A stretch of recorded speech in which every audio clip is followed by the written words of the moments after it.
میں سوچتا تھا یہ صحابہ دڑا دڑ اس طرح کیوں خرچ کرتے ہیں؟ سیدنا عمر نے رضی اللہ تعالیٰ عنہ نے اپنی امارت کے دوران، یہ بھی حیات الصحابہ میں ہے، یہ آپ نے 1000 درہم کی ایک تھیلی لے کر غلام کو دی کہ جاؤ ابو عبیدہ کے پاس، امین الامت۔ ہمیں تو سارے ہی صحابہ پیارے ہیں، پتہ نہیں کیوں میں جب ان کا نام لیتا ہوں میرے دل میں ان کے لیے بڑی محبت ہے، ابو عبیدہ بن جراح کے لیے۔ ان کی زندگی پڑھنا ضرور، کیا انسان تھے یہ، اپنے ان کے انتقال وقت کی زندگی پڑھنا تمہیں پتہ چلے گا ابو عبیدہ بن جراح رضی اللہ تعالیٰ عنہ کیا صحابی تھے۔ جا کے دو ان کو، اور تم کونے میں بیٹھ جانا، ذرا دیکھنا ابو عبیدہ کیا کرتے ہیں اس کے ساتھ۔ تو جی 1000 درہم کی تھیلی بھیج دی، تو پوچھا یہ کیا ہے جی؟ یہ جی 1000 اشرفیاں بھیجی ہیں۔ کس نے؟ امیر المومنین نے۔ کیوں؟ کہا جی آپ کی ضرورت۔ میں نے کب کہا مجھے ضرورت ہے؟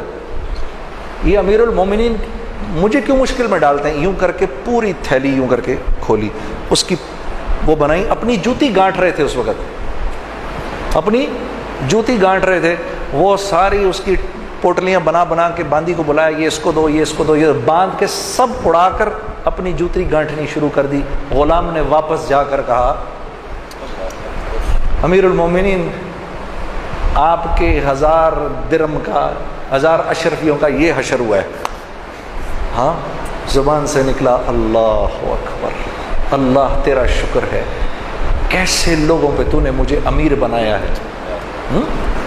پھر 1000 درہم کی تھیلی اٹھائی اور کہا لے جاؤ اب یہ معاذ بن جبل کے پاس جاؤ اور دیکھنا وہاں کیا ہوتا ہے۔ یہ حضرات گرامی علماء کرام، ان کا جھنڈا کل ہوگا معاذ بن جبل رضی اللہ تعالیٰ عنہ کے ہاتھ میں، اور یہ حضرات ان کے پیچھے ہوں گے انشاءاللہ۔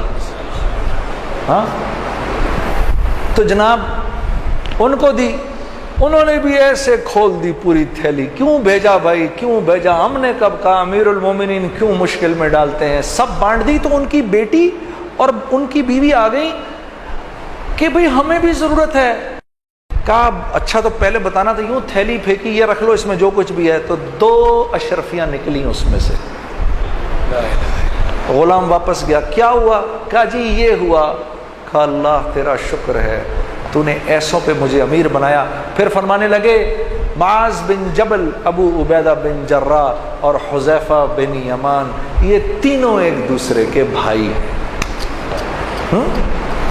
کہ ان کو واقعی دل نہیں کرتا تھا، یہ جانتے تھے یہ مال اور طاقت اور حکومت کے بغیر پلنا جانتے تھے، اس لیے ان چیزوں سے ان کو کراہیت ہوتی تھی جو ہمیں پسند ہیں۔